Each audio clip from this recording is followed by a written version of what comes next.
Mac Power Users, episode 518, Technology in a War Zone with Mark Hackett.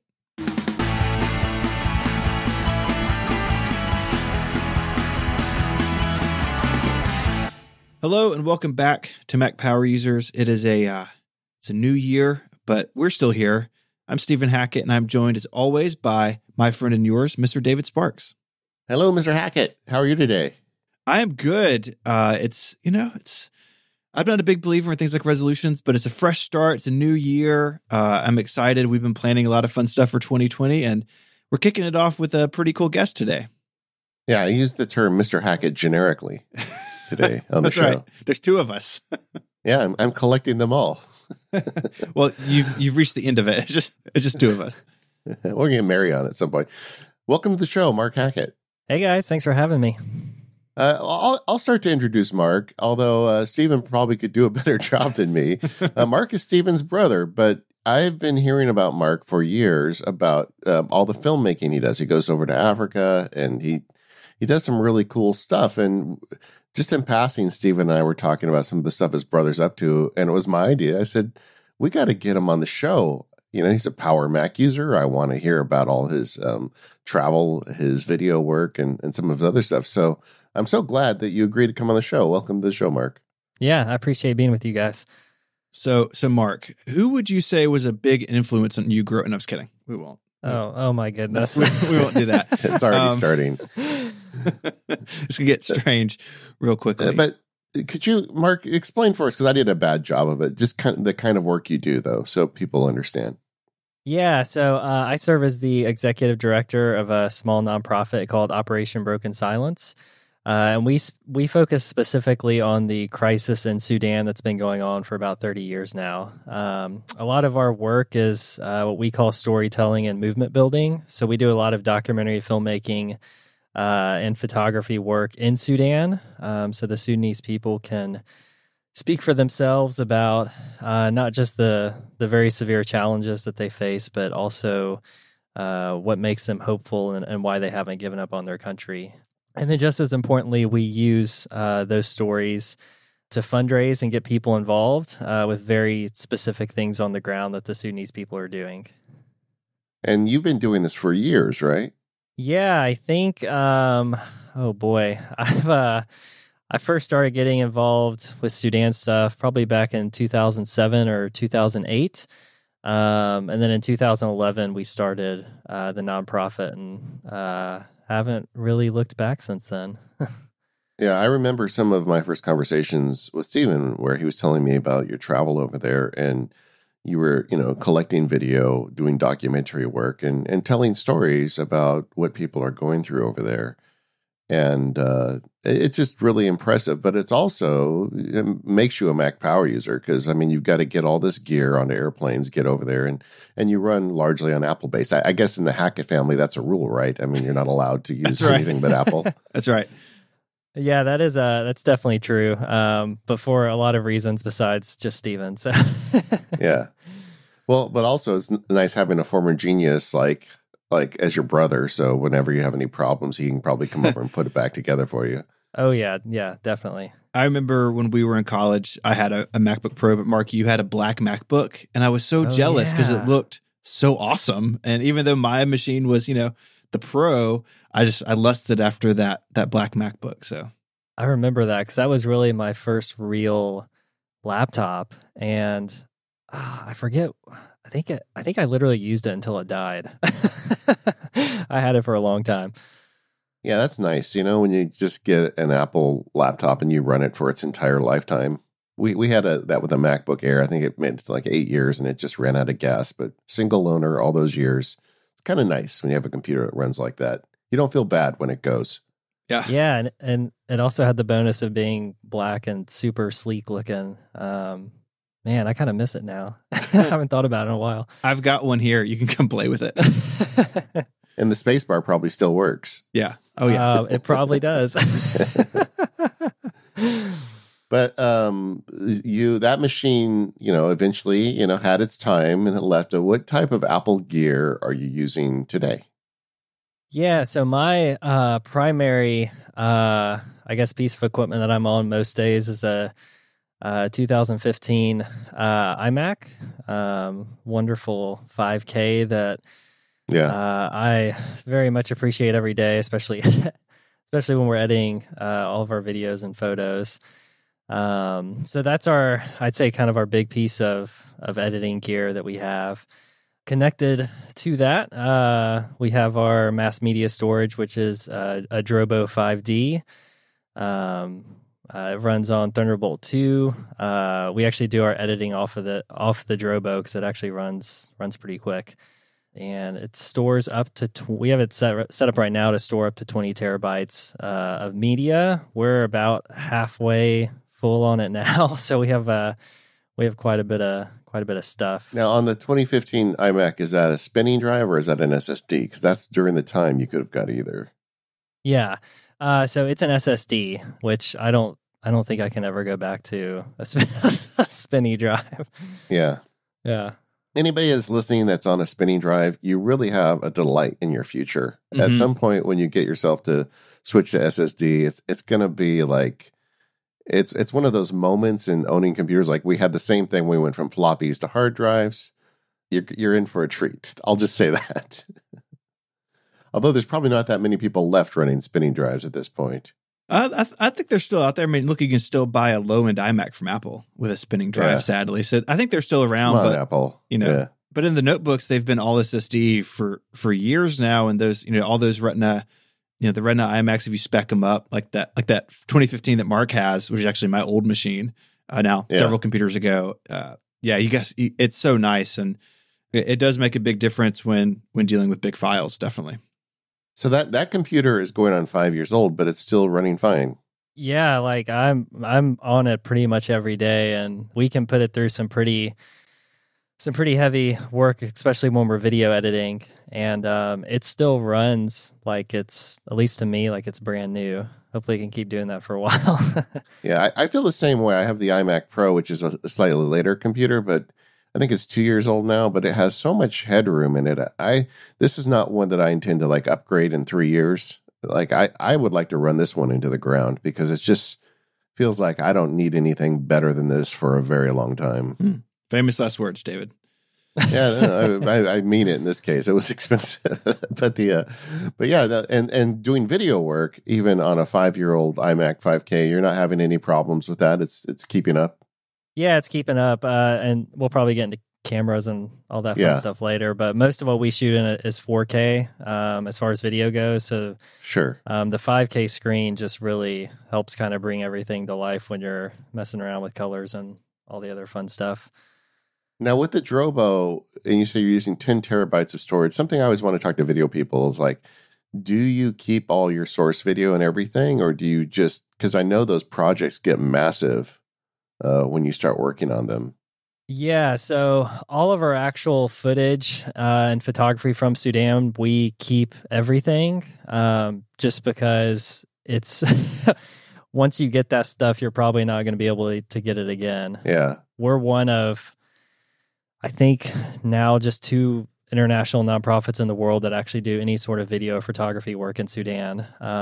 So even if we take a photo that's just okay, we keep it anyways, because you'll never know when something you'll really need comes up, and that photo might be the only thing that can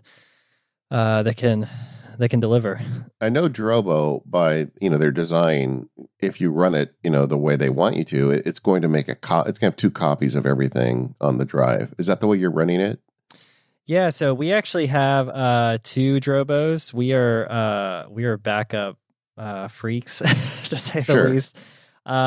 So we put stuff on our main Drobo, which is attached to the iMac, and then we keep another Drobo, exact same size, exact same model, offsite, and about once a month we bring it over, back everything up to it, and so that way we can keep more space open on the Drobo that we work on, as opposed to eating through space twice as fast by having just copies on hand. Okay, so the Drobo is just making 1 copy on that drive, but you have a separate Drobo backup. Makes sense. Yeah, and then that also goes to Backblaze as well. Yeah. So unless there's a Backblaze must love you guys. They just must think you're the best customer. When we did our initial upload, I'm pretty sure it took like 6 weeks for everything to transfer. That's a lot of stuff. Is that on the $50 a year account? Yeah. I think so. Well, you're getting your money's worth. Let's just think about totally. it that way. Yeah. No, that's good though. I'm sure Stephen probably was involved when you were setting up your backup. Oh yeah. I mean, that Drobo system's been set up for a while, but if you're dealing with, I'm dealing with this a little bit with my Mac Pro right now. If you're dealing with like more than 2 or 3 or 4 terabytes of stuff, like you just run out of options quickly to manage it in a simple way. It's just, especially with 4K video, it's amazing how fast the space will get eaten up. I mean, even my little like YouTube videos, right? A single folder, once it's done, will be, 150 gigs worth of stuff. It's like, it's amazing how fast you can eat through drive space. Yeah, it's funny because with the podcasting stuff, I mean, I'm not as involved with the post-production on it as I used to be, but I don't keep all those because we record the show in native resolution audio, which is very high, high memory usage. Once we have the show done and mixed down, I just keep that copy. I don't keep all the source files. It's just, but I think with video it would be different, especially when the type of work you're doing, Mark. Yeah, a lot of because a lot of the videos and photos we're getting are either in an open war zone or in a refugee camp that's nearby. There's always the chance that people we meet just through kind of the chaos of the situation we'll never see again, for whatever reason. So a lot of times, when we show up with cameras, this is pretty much whoever we're meeting with. It's their one chance to get their story out into the world. So part of keeping everything is not just to make sure that we have more and more material to work off over time, but it's also to respect the fact that, we might be the only journalist type person that this person we're interviewing ever meets. And we want to make sure that their story is preserved as best we can. I would also think that like maybe even families and friends looking for people who got lost in the chaos of it all would want to see some of your pictures and video to see if like they see someone, there. Yeah. It's actually interesting. Anytime I go over there, I live here in Memphis, Tennessee. We have a large Sudanese refugee community here, and I normally get a list of several hundred names from Sudanese families here that lost touch with a family member. Sometimes 2 decades ago, and they'll hand me a name and say, if you run across this person, this is one of my family, and I would love to be able to see a photo or video of them. That must feel really good if you ever able to deliver on that. It does, and we've only been able to deliver on that 2 or 3 times. But when you are able to reconnect people that way, even if it's just for a brief moment, just knowing that a son who might not have ever really known his father, one day learns that his father's actually still alive. There's no dollar amount you can put on an event like that. I remember once we talked on the show about like car mounts for your iPhone, and a listener from Africa emailed me to explain, well, the roads are so bad here. You just put Velcro on your dash, and then you put Velcro on the back of your phone case, and you Velcro it to the dash. And it was one of those moments for me, like, wait, people in Africa are listening to the Mac Power Users? It was pretty crazy for me. But so I guess when you go over to Sudan, you just bring, I'm guessing the 2015 iMac and a big generator, right? Is that how you travel? No, we normally have a MacBook Pro or our high-end model MacBook Air with us that we can kind of move footage and photos around on. And we're really lucky as a nonprofit. We have a small group of guys who do freelance video and photo work for a living, and they come with all their own gear and a lot of their own camera equipment and stuff too that they can bring into our line of work. So we always actually, when we're over there, it feels like we always have a different laptop that belongs to one of those guys or one that we got just for that trip. Now, I understand you're not a super fan of the MacBook Air. I am not. As I am on one right now. See, Stephen never told me that. It's like, I think it's a dark Hackett family secret or something. I've got one of those iPad first people in my immediate family. Oh, you never told me that, Stephen.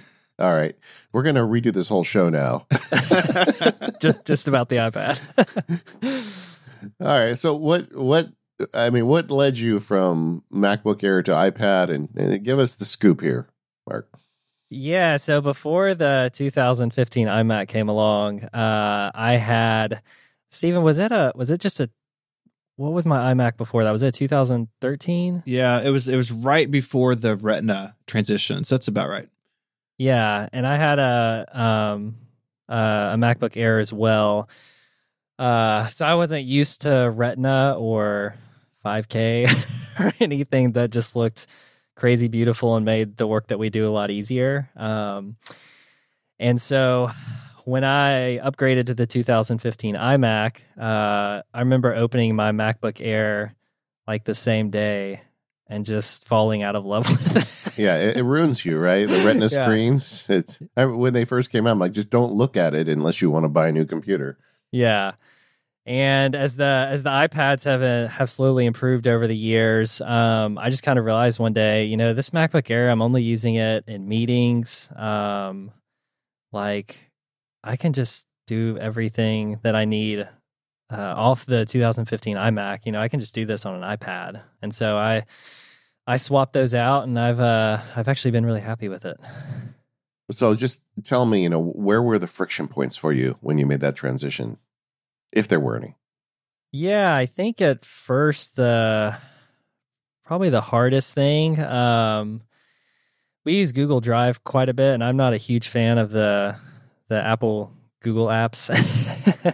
I'd say that was probably the biggest thing, especially for taking notes in meetings or things like that. And it was more of just a learning curve of getting used to kind of a different way of doing things.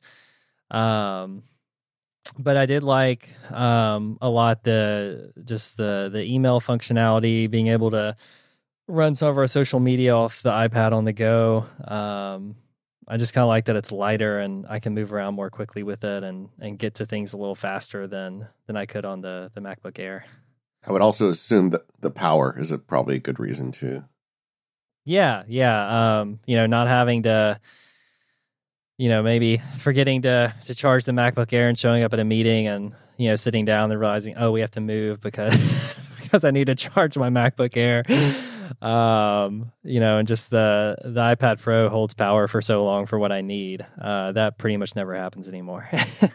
The Google apps are a kind of an unfortunate story with the iPad, right? Apple, is iterating iPad OS, and every year it's like it resets a timer of, when will Google support the new features in the iPad, right? It was split screen and then drag and drop, and now it's like multiple instances, and they're always slow to do that. But with iPad OS this year, you can do some of that in Safari now. Have you given that a shot of using Docs or Drive in Safari on the iPad? I actually haven't. I've just stuck to the apps for now. I think I can kind of become a creature of habit a little bit, and once I start doing something, even if it's maybe not necessarily the most user friendly way, once I got used to the Google apps, it's gotten easier over time. There are some things like sharing and things like that are still a little frustrating, but it's all right. In the case of Google on the iPad, I feel like it's not even just like user unfriendly. It's almost user hostile at this point because it's a big company. They just don't seem to care about like making it a responsible iPad app.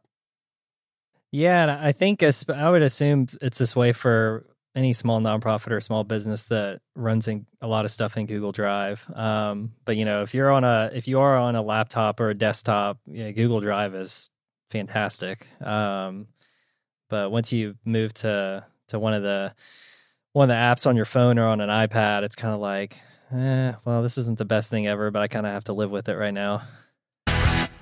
This episode of the Mac Power Users is brought to you by 1Password. Head over to 1password.com/MPU in all caps to get 20% off. I like having 1Password on my phone because it's like having my own personal data vault. Not only does 1Password create and manage all the passwords I need to get into my online accounts, it also stores data for me. And all of that is locked behind the 1Password secure password. For example, when I go to my doctor and I want to take notes about what we talked about, I want to save that, but I don't want my health data going into something like Apple Notes, where anybody that gets access to my device can look through that stuff. Instead, I save them to a secure note in 1Password. It's like the belt and suspenders of security. With 1Password, your logins and private documents are securely stored in your password vault. This keeps your information locked away from thieves, hackers, and other unsavory types.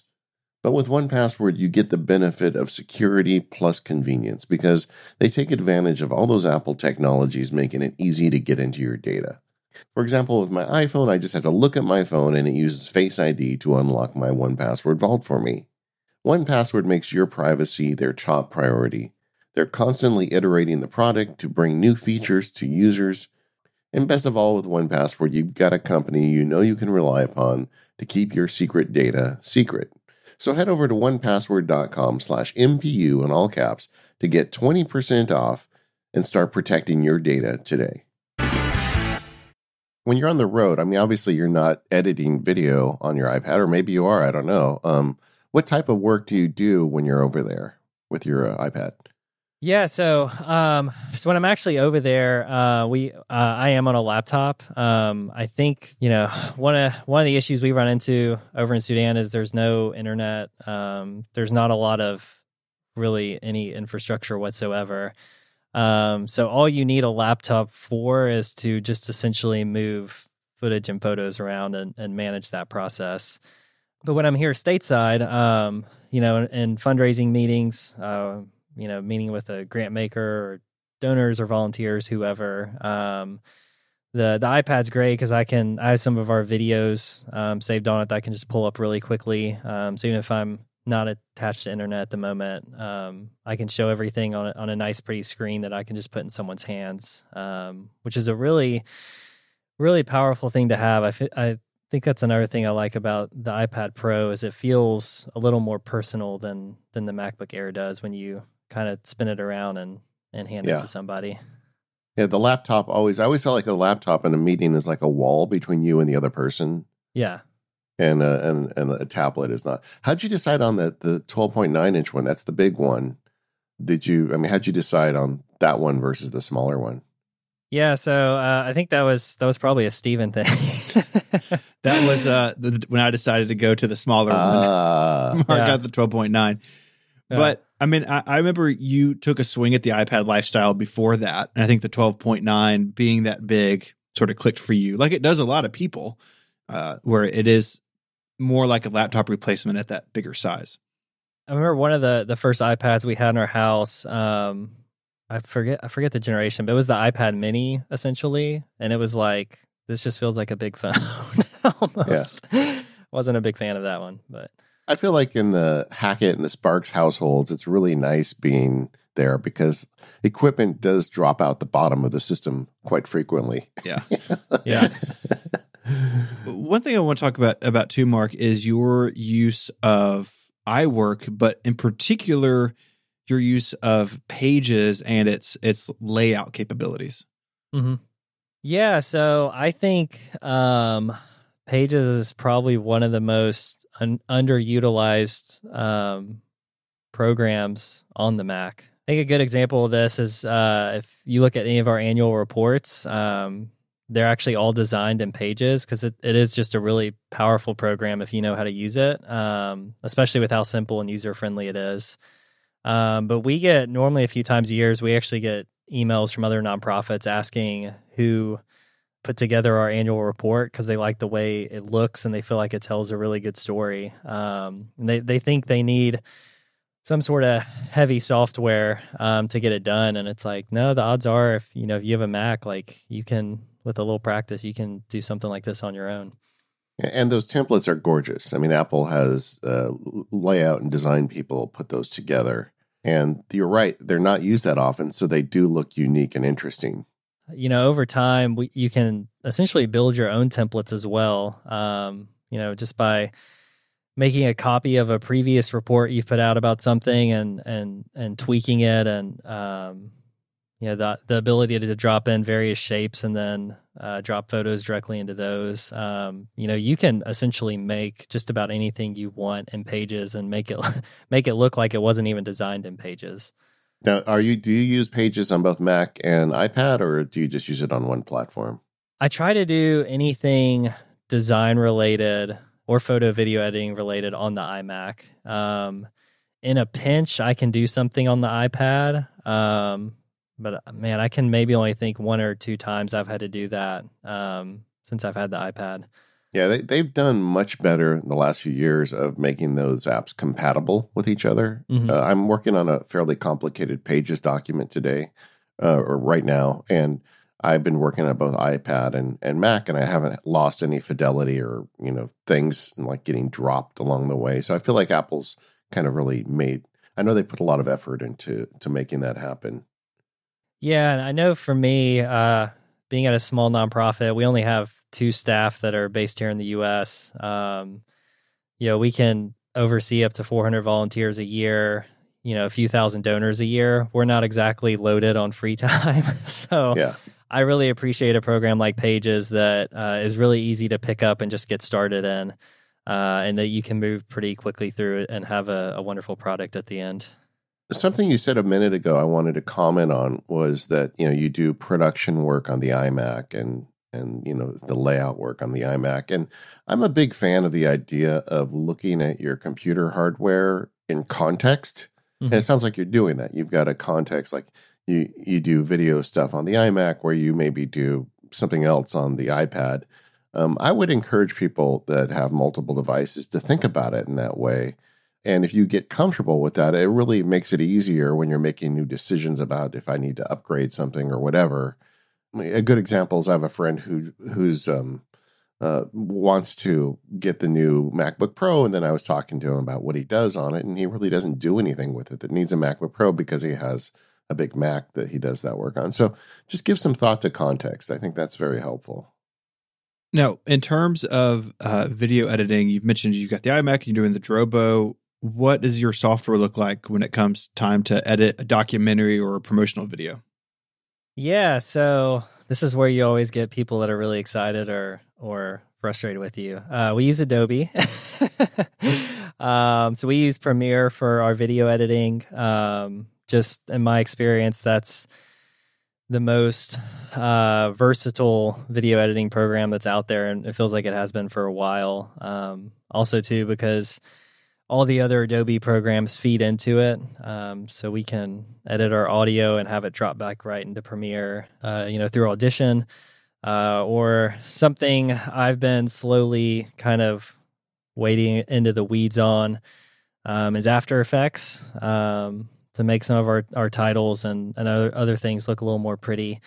But just having trying to do as much as we can in Adobe, and because all their programs sync together for the most part, it does speed the editing process up. And for photo editing, we mostly use Lightroom, just because it's a quick and powerful tool.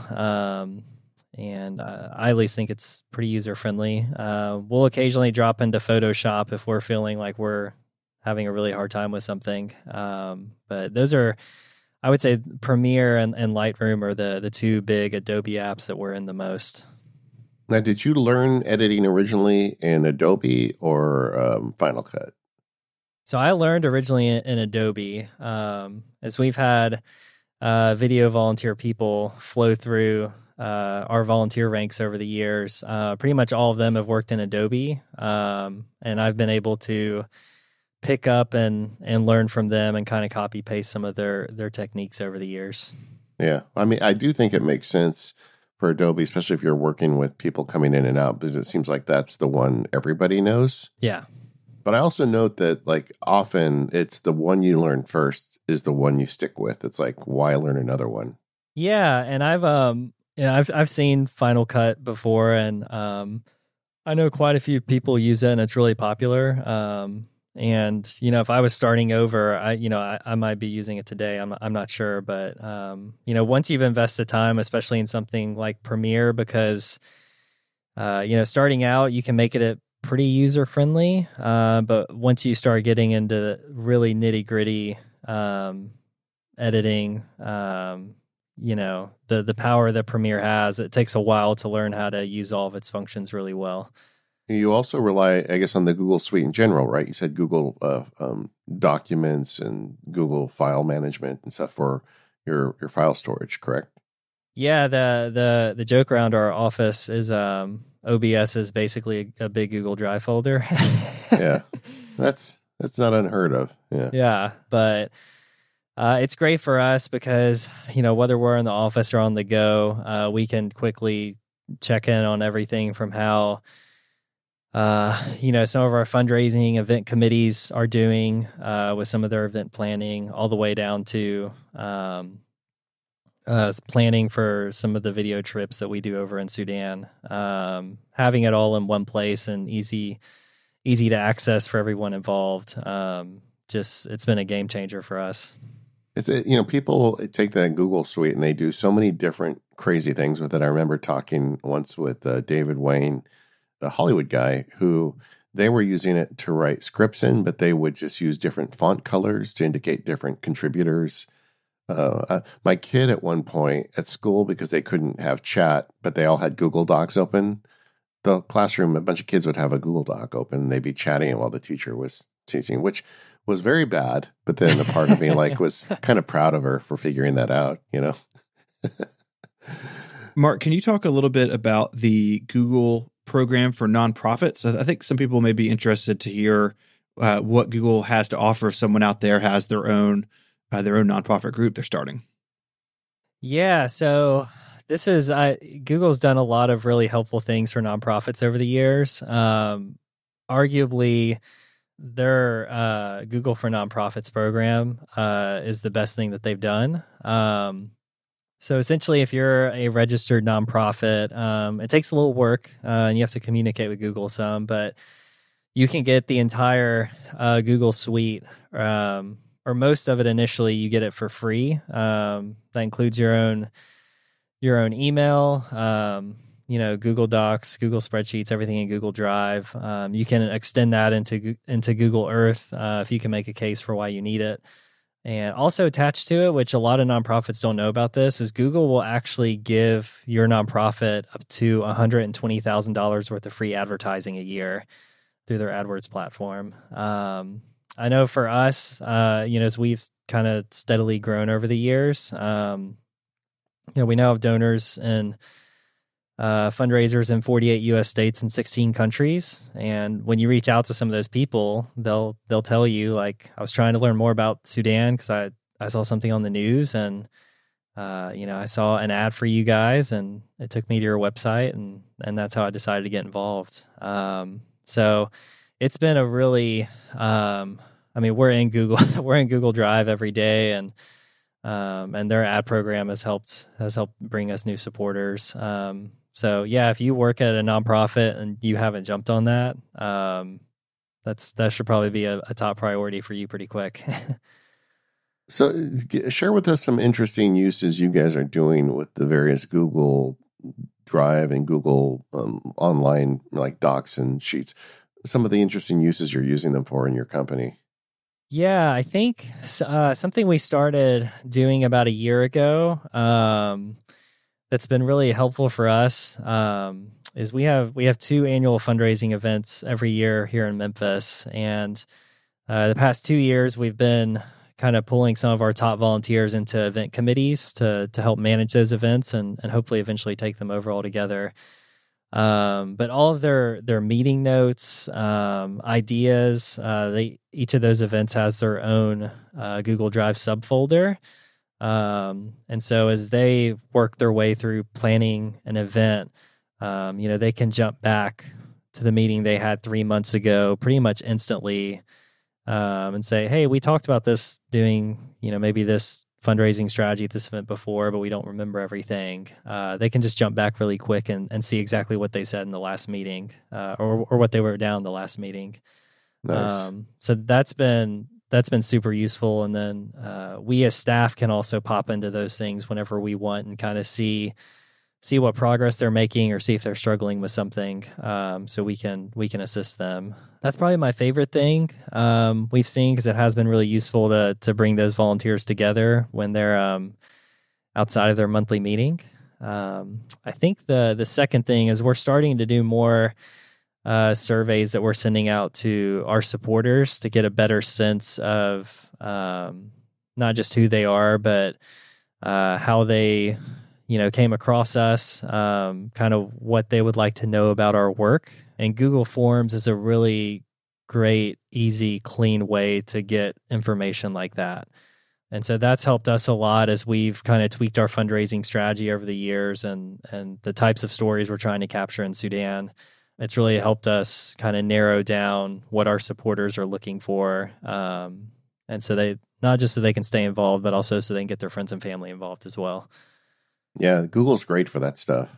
And also Sheets is another very versatile platform. You can do a lot with it. Yeah, we do all of our volunteer tracking in Google Sheets, which is as we've used year after year, because we're able to track people and follow up with them better. We're kind of seeing volunteers stick around longer and longer. So it's been because we are a smaller nonprofit, we don't really need a platform that's as robust as Salesforce. We actually got Salesforce once, and after about 2 days of it, we're like, this is way overkill for what we need it for. Yeah. And Google Sheets, and then also our fundraising software. Those two things combined really take care of pretty much all of our needs. Now, you guys don't do your video file storage in Google Drive, though, do you? No, we don't. So all of our media is stored on the Drobos and then also in Backblaze. More of the day-to-day management stuff of the nonprofit is pretty much all done in Google Drive, though. This episode is brought to you by Jamf Now. Jamf Now makes it easy to set up, manage, and protect your Apple devices. So it's easy to keep track of your own Mac, iPad, or iPhone. But what about those other Apple devices at work? Well, as a business grows, so does its digital inventory, making it harder to manage everyone's Apple devices, which is especially true if you have remote employees.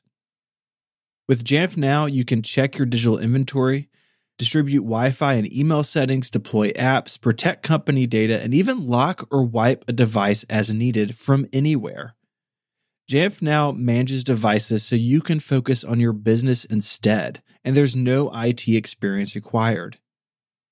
Mac Power users, start securing your businesses today by setting up your first 3 devices for free forever. Then add more starting at just $2 a month per device. Create your free account today at jamf.com/MPU. That's JAMF.com/MPU. Our thanks to Jamf for their support of this show and all of Relay FM. So, Mark, let's talk a little bit about y'all's shoot. So you use some volunteers, you get a bunch of gear, head to Sudan for a while.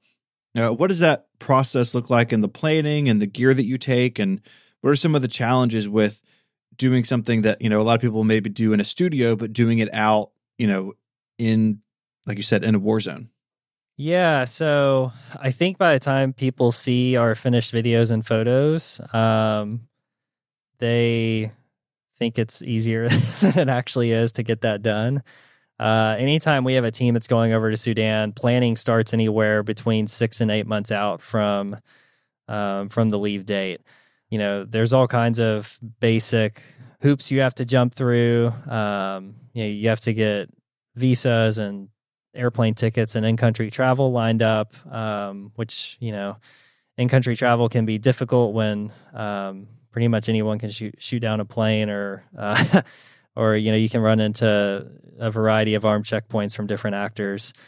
and trying to plan how you're going to navigate that stuff as far in advance as you can just takes a lot of time. And, you always run the risk of you can plan everything and then the situation in Sudan just completely flips upside down again, and you have to go back to square one. I think we're really lucky in that we have a lot of amazing Sudanese partners. Included in our partners is journalists call them fixers, which are locals who know the terrain. They know all the armed actors. They know where to go, where not to go, what's considered too dangerous. And we know several Sudanese like that who have guided us over the years and kept our team safe. But planning that takes a lot. So yeah, normally 6 to 8 months. When we say this is when we want boots on the ground over there, let's start planning in that direction. And then from there, you depending on kind of what the plan is, we'll take a look at our current gear and decide if it's time for an upgrade or if we're just missing something entirely and need to go ahead and invest in it. What type of gear do you normally bring with you? Yeah, so unfortunately, bringing full-on cinematic gear like a red camera or something like that is pretty much impossible. Well, why is that? I mean, I'm totally ignorant on this stuff, but I mean, is it just you can't bring it in, or you're afraid it'll get stolen, or what's the? Yeah, so part of it's just the size of cinematic cameras. A lot of whether they're rebel soldiers or government intelligence, a lot of those guys or those types of guys don't like foreigners with cameras running around everywhere. Okay. And so the bigger the camera, whether you're going through an airport in South Sudan, say, and your bags are always going to get searched. The bigger the camera gear, the more security forces tend to start freaking out. And so, thankfully, especially these past, really 10 years, the power of cinematic cameras has been able to put in smaller and smaller devices. I guess what we would call prosumer materials. And you can get some really good media out of that. So, having smaller cameras and lenses that still are pretty high quality can help you navigate some of the security challenges and also move around a little more quickly. So like DSLRs at this point, or so like so right now we're on a Sony A7 III, which has been my favorite camera we've had so far. And anytime we go over there, we'll normally invest in an additional Sony. At least for the foreseeable future, that would be an A7S II, which is the kind of, for the Sony Alpha series, that's the film camera. Yeah, and that is almost like, it looks like a tourist camera as you're going in, so that probably makes it easier. Yeah, it makes you look less like a journalist and more like a nonprofit type person, which security forces tend to be a lot less scared of. So yeah. Now, as you're over there and you're collecting footage, I guess that's an SD card camera. So what do you do with the footage when you're over there? I mean, you don't have the Drobo with you when you're over there, obviously. Yeah. So this has been where data management over there has always been the struggle, at least up until a few years ago. So now what we do is we normally have 2 laptops on one of our media teams. One is for more of a backup. But we have 4 terabyte external Thunderbolt drives that are bus powered, and so we're walking around over there with a full potential of 16 terabytes worth of storage, which is way more than we're going to need in 2 weeks. But that allows us to go ahead and make copies of everything while we're in the field. So if for some reason we lose a drive or an intelligent agent or someone says, you got to give me the drive and I'm not going to give it back, we still have another copy on us on another person that we can probably get away with. And those are was a Samsung T5s or? Those are WD. I think it's part of the Passport series, actually. Yeah, they're spinning Thunderbolt drives. So okay, part of the challenge Mark, you can talk about is if you have a notebook with you, you're not guaranteed power to charge it. And so we looked at with Thunderbolt will be way faster than USB. So you have to have everything up and running for a shorter period of time. Yeah. And the nice thing is when you do find power, you can go ahead and get the laptop charged, and go ahead and move whatever footage and photos you have around, and get your laptop charged all the way. So the next time, you need to drop something and there's no power, you can still do everything you need to do at least once or twice. Yeah, there's a new class of device. They're like battery-powered SSDs, and they have an SD card slot on the device. Yeah. So you don't even need a computer in the middle. You can just stick the card in there, and it copies it down. Have you ever looked into any of that stuff? It seems like that would be perfect for what you're doing. Yeah, I have a feeling probably by the time we send our next team, whenever that is, we'll probably look at doing a couple upgrades on specifically the gear that we take over there. And I would put drives near the top of that list just because of the power situation alone. We do normally travel around with a backup battery that can give a laptop normally 2 charges. But any extra power we can bring with us, we're always interested in figuring out how that works. Yeah, and I would imagine the same thing with the cameras. You must carry a lot of batteries for the camera. Oh yeah. I was over in 2016. It was a 5-person team, including me. We all each had different cameras for different things, but our at that point we had 2 Sony A7S2s, and each of those cameras came with 12 batteries because wow. Sony isn't exactly known for high quality battery life on cameras. Well, it's better now actually with the newer ones, but for a while it was really bad. Yeah, that's one of the things I've liked about the A7 III is the battery life is a lot better. But when you're really pushing those A7S2s, filming 6 or 7 hours a day, I mean, you will pretty much burn through, 6 to 8 batteries depending on how hard you're pushing them. What's the longest you've ever gone over there without getting access to power to recharge everything? Oh, man. I was over in 2012. That was about a year after the latest war in Sudan began. So things were still very chaotic. A lot of aid groups had pulled out. So what infrastructure was there was quite literally being destroyed while we were there. And so we went, I think it was 4 days we went without finding power. And wow. I don't know how it worked out. It was really a miracle, but we literally ran out of power. And a few hours later, we stumbled into a power source, and were able to kind of get things up and running again. So that's probably the closest we've been to, I guess what I would call the power apocalypse, but do you have like a favorite? You must have like a favorite like battery accessory that you like a vendor or somebody use. I mean, you were actually using it way more than most of us are. What's the one that you rely on when you head over there?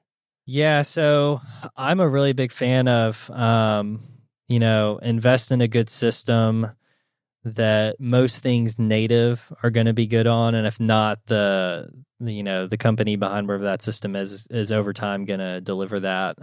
So we went in pretty early when the Sony Alpha camera started coming out, and so we're on Sony batteries and chargers and everything. I know there's some off-brand ones out there that people like a lot, but at the same time, I've read the horror stories of off-brand batteries, light catching on fire, and all kinds of horror stories like that.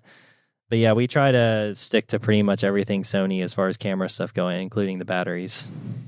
Now, do you typically have internet access when you're over there? No. Okay. So normally when to get into Sudan, at least until very recently, the part of Sudan we work in essentially straddles the border of Sudan and South Sudan. And so to get into that area, you have to go in through South Sudan. So there's internet in the capital, Juba. And once you start moving away from the capital, internet becomes harder and harder to find. there's a main refugee camp, Yida refugee camp. That's where a lot of our focus has been the past few years. There's very limited internet there now. That just started up a few years ago, which has been great. Well, I was just thinking, like, how do you communicate? But I guess you just don't if you don't have internet. Yeah, so we communication's a really tricky thing. We carry a satellite phone pretty much just for emergencies.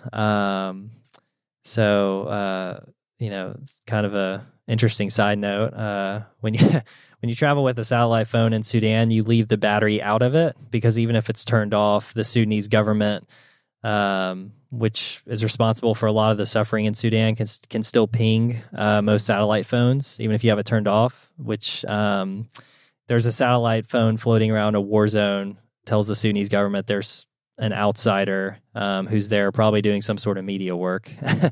And so the satellite phone is literally the worst case scenario. Like, we're just going to send up a flare, make the call, even though it means some of the bad guys are going to figure out where we are. And just to kind of get a message out that we need some sort of assistance.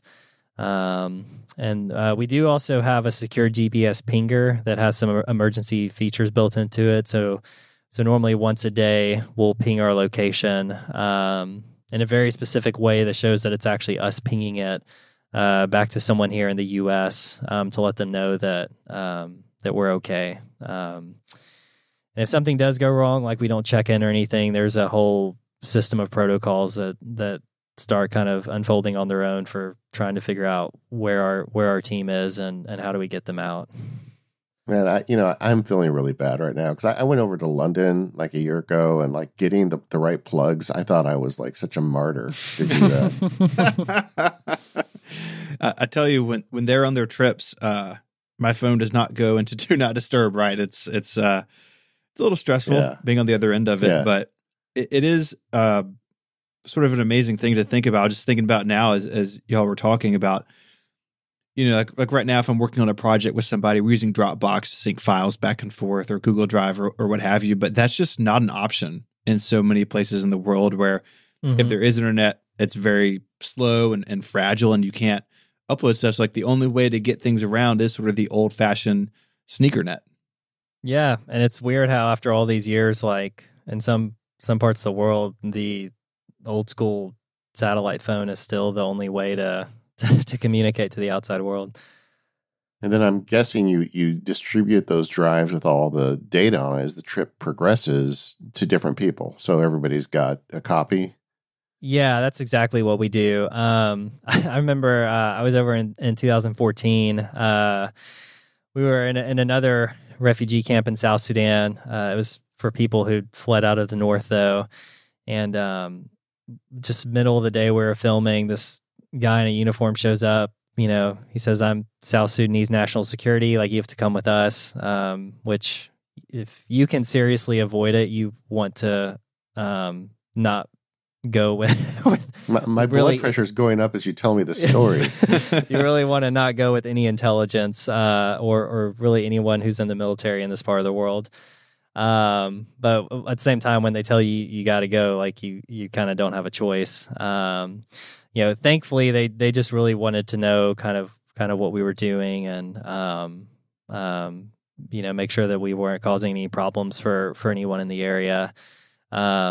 But I remember when we were driving to their regional headquarters, that we had already distributed drives across our team, and that each team member had those drives hidden in different places in their mountaineering bags. And one of the guys had actually left his behind with a Sudanese guy, just in case. One of the guys we were interviewing, he left it with him. So once you get over there and you kind of sense the situation, and your brain just kind of naturally starts thinking through, like, okay, if this situation happens, how do I make sure our media is protected through all of this? And it comes a little more naturally than you'd probably think it would. But for most people listening, you would always think, well, they're always going to have a cloud copy because that's what we think today. But you don't. Yeah. Now, of course, as soon as we get back to the United States, like everything goes on the Drobos and into Backblaze, and then we normally keep them on the 4 terabyte Thunderbolt powered drives too, just for the time being. But yeah, when you're over there, managing data essentially as best you can and trying to always keep it hidden away somewhere is always a top priority. So we got data management, you got power. What are the other technology problems you have on a trip like that I wouldn't think of? We already talked about this, but communication is really the most challenging thing, both from a security standpoint and also, when we have teams go, we of course all have loved ones who are here who don't trust our Sudanese partners as much as we do. Sure. Just because they don't know them. And so, I might pretty much on every trip, I'll go for 2 to 3 weeks without talking to my wife, for example. And that's not just hard for her. That's obviously hard for me. But, when you're married or when you have, really close family members who are concerned about you and all they get is essentially a GPS ping every day that says you're okay, that's still not very encouraging for most people. So I hope one day someone creates something that can kind of overcome all of that, but for the foreseeable future, some of the more old school technologies are still the only way to go as far as communication. Yeah, there's all this talk about like widespread internet, where you could go into a place like Sudan and just, blanket internet across the country with very little tech investment. But I feel like it's probably still years away. Yeah, and Google had was it called Project Loon? It was like the hot air balloon project. And I remember when they announced that, I was like, man, if they could just park some of those things over Sudan or move them in and out, like how much easier things would get for so many people over there, including us. But my understanding is that project isn't really moving anywhere. Yeah, now SpaceX has, their Starlink system where they say they're going to be able to offer, high-speed internet all around the world. Like, I do still think it's on the horizon, but I don't think it's anytime super soon. Yeah, agreed. Well, Mark, I'm just so impressed that you're able to pull this off. I mean, obviously there must have been a heck of a learning curve for you. It has been a learning curve. I think, for us, the Sudanese partners we have over there are so connected and so fantastic, and they know the limits on, places that they should allow our teams to go. And they're really the ones that make all of this possible. We wouldn't really be able to get to anywhere we go in Sudan or in the refugee camps without them. They're really the people that make everything happen. This episode of the Mac Power Users is brought to you by Health IQ. Go to healthiq.com/MPU to get insurance for the health conscience. Save up to 41% and take the quiz now to see if you qualify. At some point in the last couple of years, you've probably created or maintained a healthy habit, whether that's getting enough sleep, working out, or just trying to eat the right foods. If you live a healthy lifestyle, you could be rewarded for your hard work with more affordable life insurance rates, and you could save up to 41%. Just take the Health IQ quiz, and then they'll walk you through the entire process of applying. The policy is underwritten by one of their top insurance partners, and there will be a real person at the end of the phone who you can call to chat to. The savings are exclusive to Health IQ, so you won't find them anywhere else, but you do have to qualify for that special rate. I started getting a lot more healthy when I got this Apple Watch. It's those rings on my wrist. I just can't help myself. My wife and I decided we're not going to slide into middle age easily, so now we go to the gym, I fill those rings, and we try to eat better.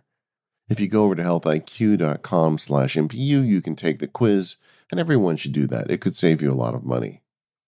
To see if you qualify, go to healthiq.com/MPU to take the proprietary Health IQ quiz. Depending upon your score, as well as other related qualifying factors, you can save up to 41% on your life insurance premiums compared with other providers. Again, that's healthiq.com/MPU to let them know we sent you. and start the process with the Health IQ quiz. There's no commitment, and you'll learn even more about potential opportunities to be rewarded for your commitment to living healthy. One more time, healthiq.com/MPU. Our thanks to Health IQ for their support of the Mac Power Users and all of Relay FM. As part of a nonprofit, one of the things you need to do is use social media to get the word out, to do fundraising, and the whole message you do. And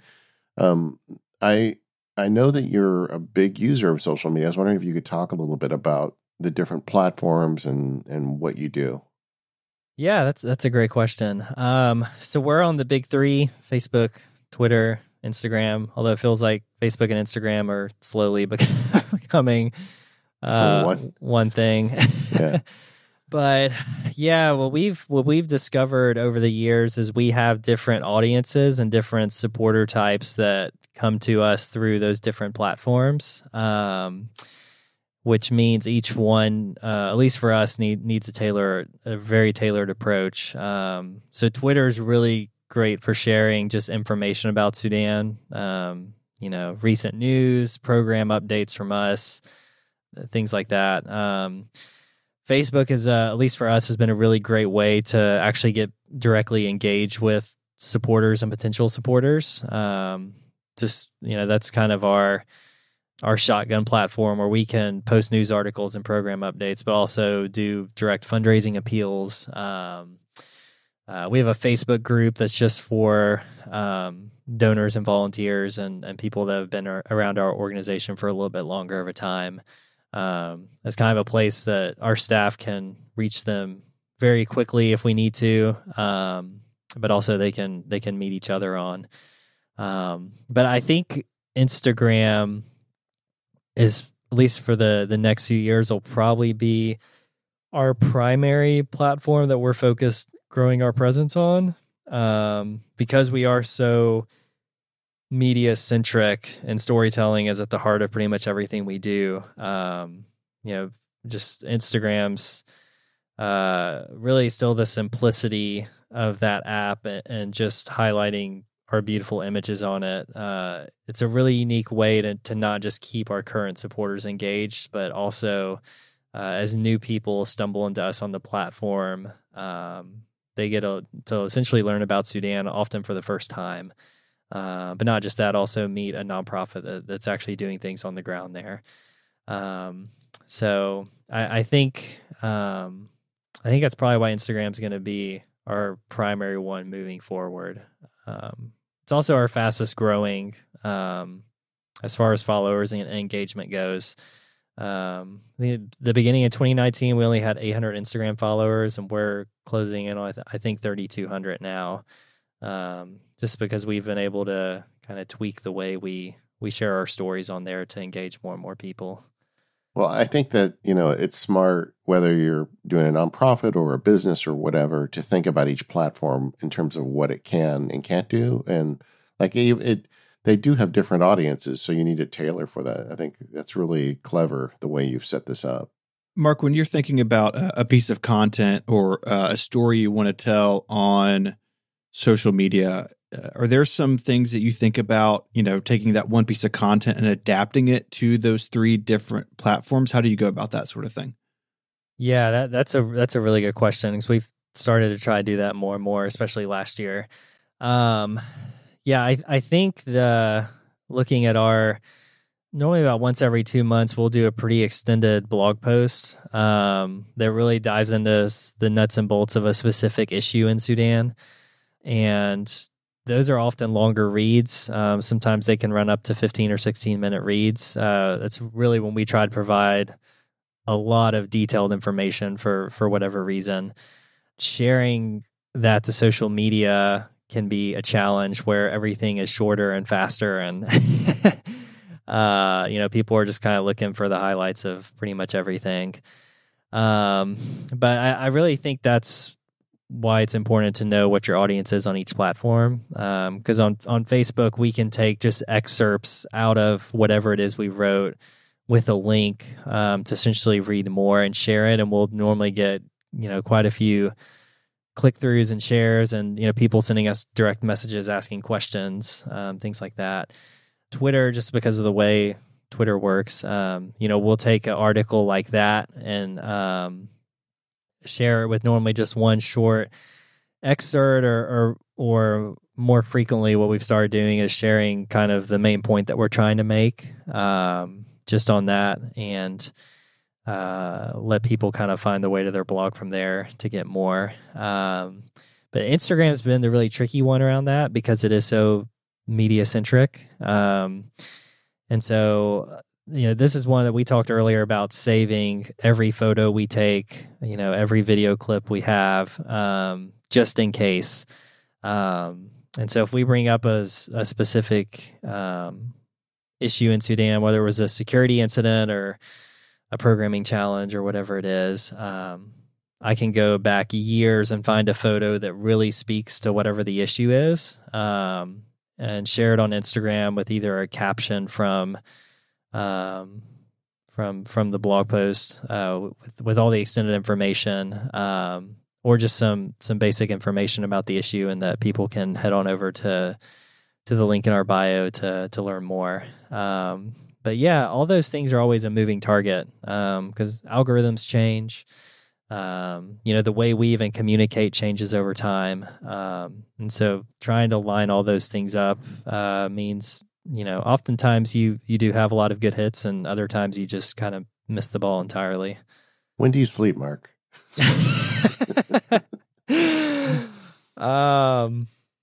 When I can? No.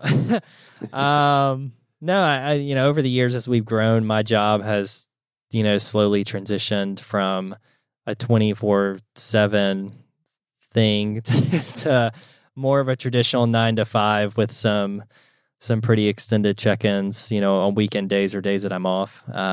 So I sleep at night most nights. There's just so much going on.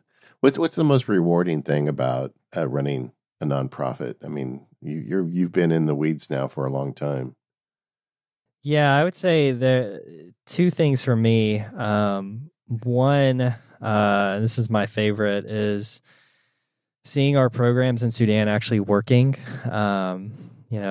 The two things we're probably most proud of, we have 2 schools in one of the main refugee camps over there that are run entirely by Sudanese teachers. We actually have very little say in the day-to-day operations there. We just provide the funding for it. And as we've told visual stories about these schools and the teachers and the students for years, and as more and more funding has come in for those places, seeing how the teachers have used that to actually improve the educational experience for students who, a lot of them, have lost their parents in the war or don't know where their parents are, and that these schools are a safe place for them to essentially just be kids. And, seeing test scores go up as more funding goes in and things like that, it's good to see and encouraging to see things working the way that they should be working. The second thing I really like, though, is, when someone does see one of our videos that doesn't know a lot about Sudan, and you're watching them watch it, and you can see the light bulb turn on in their head whenever they hit that moment in the video that we want to really emphasize of, this is the core problem, and this is the key solution to it. And this is how you can be involved. And you see that light bulb click in their head. That's a really rewarding experience to say, okay, this video we put out for this very specific reason, it's actually doing what we intended it to do. And that's always really encouraging to see. It must feel great. Yeah, it does. Okay, I want to talk to you about apps and services, because this is also still the Mac Power User. So we're going to take a quick break and let's finish up with that. This episode is brought to you by Booz Allen. Modernizing for the future is a challenge, especially for large organizations. You may need to integrate legacy systems with new technology. You may need to incorporate AI and analytics to work more efficiently and make faster decisions. And everyone needs new ways of thinking to move to what's next, whether for government or commercial goals. Booz Allen understands that they're trying to help some of the world's largest organizations modernize. They understand the missions of government and industry and the need to adapt to constant change. They provide open source solutions so clients can integrate innovation from anywhere, whether from visionary startups or major contractors. Plus, they're helping clients power new technologies with analytics.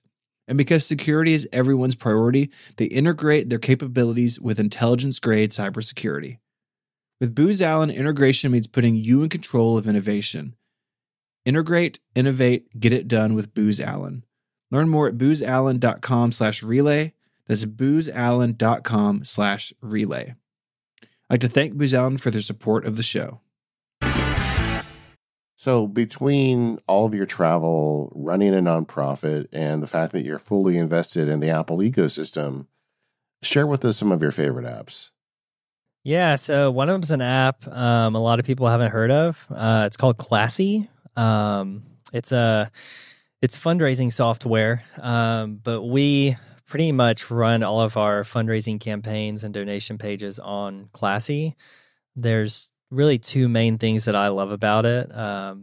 One is the front end is absolutely beautiful and very media friendly. So if you go to any of our fundraising campaigns, whether it's for the schools that we support or a hospital that's actually in the war zone that we support, you don't just get to see a bunch of words about like, this is where your money goes. This is why we need you to get involved. You actually get to see photos that are, embedded behind some of the text of those actual programs and videos that you can watch as you learn more about that specific program.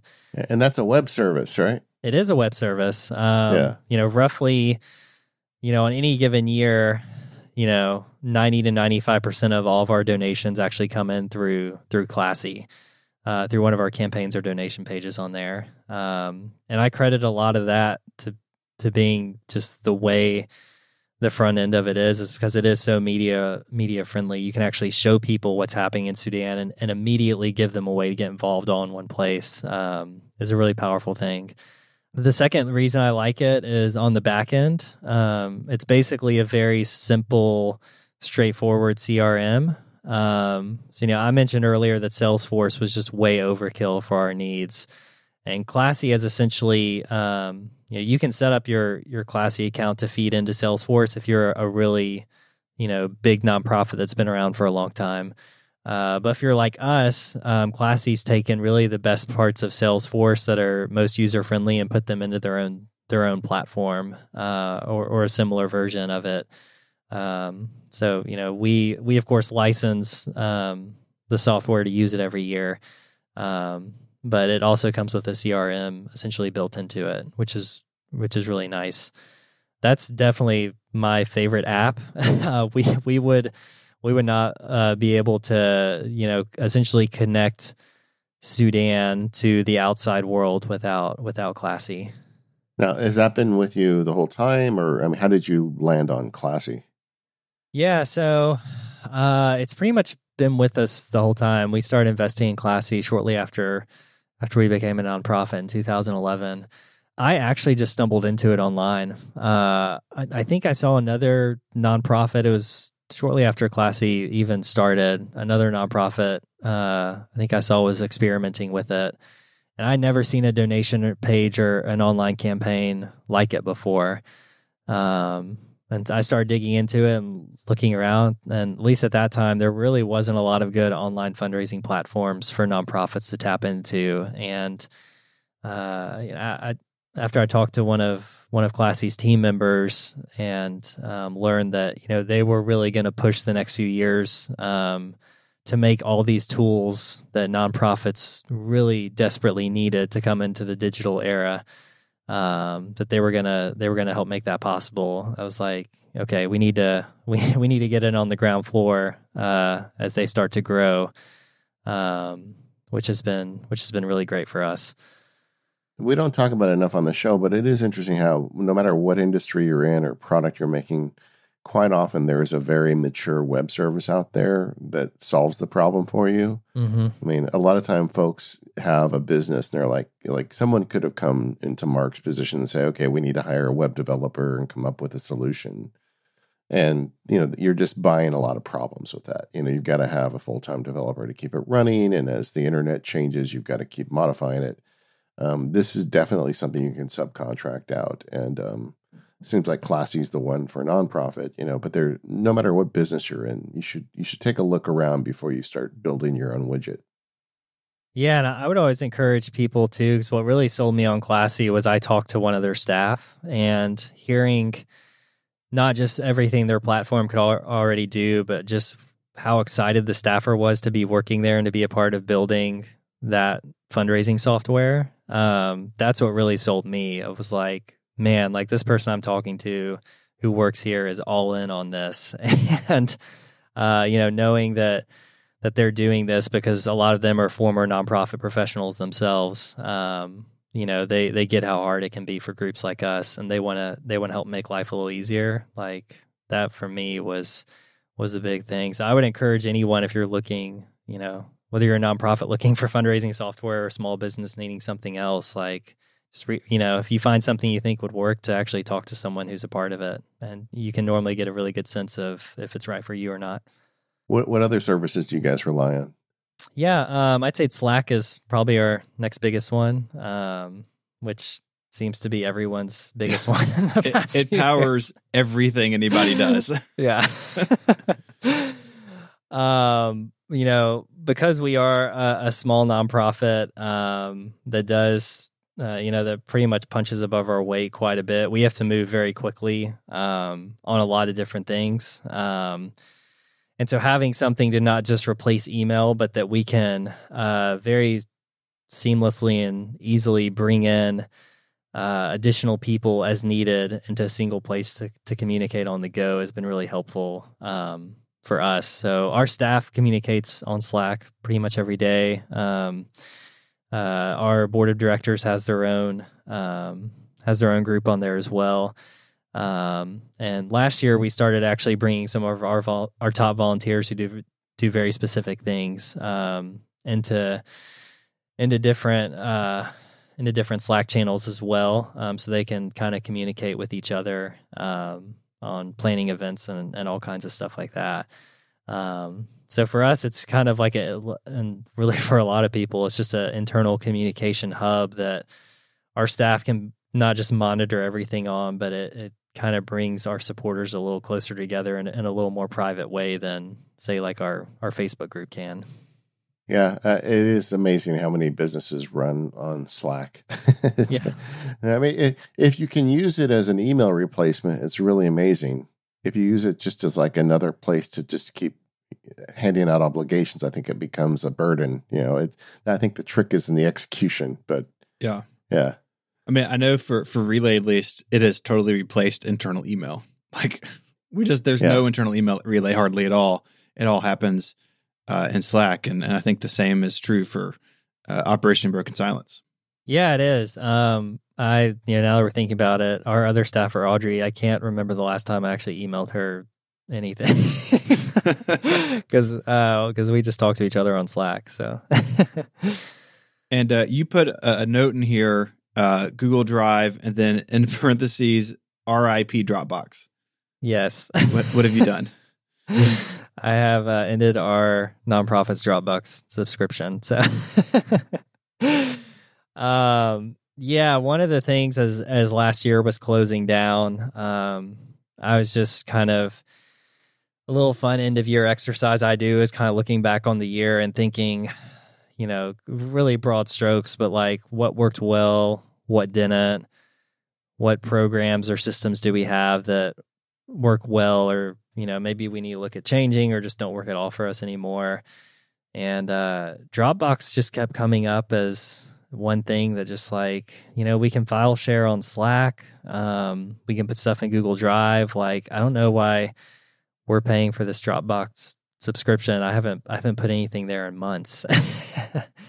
And so for us, and just the sense of trying to keep things as simple as possible, because our mission can get very complicated sometimes, and the work we do can get very complex. Anything we can do to simplify, I'm always a fan of. And this was just seemed to me, at least for now, this is one system we had hanging around that I really didn't have a good reason for us to have anymore. So I went through the very surprisingly extended process of canceling our Dropbox subscription. Oh, wait, a web service was hard to cancel? No way. Through the process, I'm pretty sure I was asked like 5 times, like, are you sure you want to cancel this? Like, tell us why. And all this stuff. I was like, I just want one button where I just cancel it. Or when they want to connect you to the loyalty department or the retention department, that never feels good. I don't want to have anything to do with anything called a loyalty department. Yeah, it feels very, I don't know. It's not good. It's not uplifting. Yeah, no, it's not. The Dropbox is interesting as an Apple user because when you install Dropbox on your Mac, you're doing a lot more than just installing an app. Mm-hmm. It really kind of digs into the roots of the system in order to make some of those Dropbox magic happen. And I think there's a good reason to do it. Apple's iCloud still doesn't have some of the sharing features and other things Dropbox has, so I understand why people do it. But I also think a lot of people don't realize when you install Dropbox exactly what you're doing. And not only is it, I think, hard to cancel, it's going to be probably pretty hard to get the software off as well. Yeah. It was, again, like canceling the subscription was a lot. I kept clicking through pages. I was like, does this ever end? Is this a trap? But yeah, uninstalling it and everything, it was like, this is way more work than it needs to be. But we're off of it for now. It doesn't mean one day it'll work for us again. When we were using it more heavily, it made sense, but it was just kind of one of those things as time went on. It's like, this doesn't really meet our needs anymore. I'll be curious to see where the cloud services are in a couple of years. I feel like we're kind of at the point of a bunch of them getting parity, and then people won't necessarily need multiple accounts, and hopefully this all just gets easier. That's the plan, at least, right, Stephen? I mean, I hope so. I've got stuff spread across iCloud, Dropbox, Google Drive, as many of our listeners do. And part of it is different teams work in different ways. But yeah, it would be nice if it could be simpler for everybody. Well, I am so impressed. I've always been impressed with the story Stephen has told me about the stuff you're up to. And I'm so glad we were able to talk about it in the show and learn more. Thanks so much for coming on today. Yeah, I appreciate you guys and helping to share our story and the way that we do things. Yeah, and if you're interested at all, it's called Operation Broken Silence. You can find it at operationbrokensilence.org. You can go over there. You can help with fundraising. You can learn about Sudan, and there's a handsome picture of Mark on the team. I see the Hackett in there, definitely. Yeah.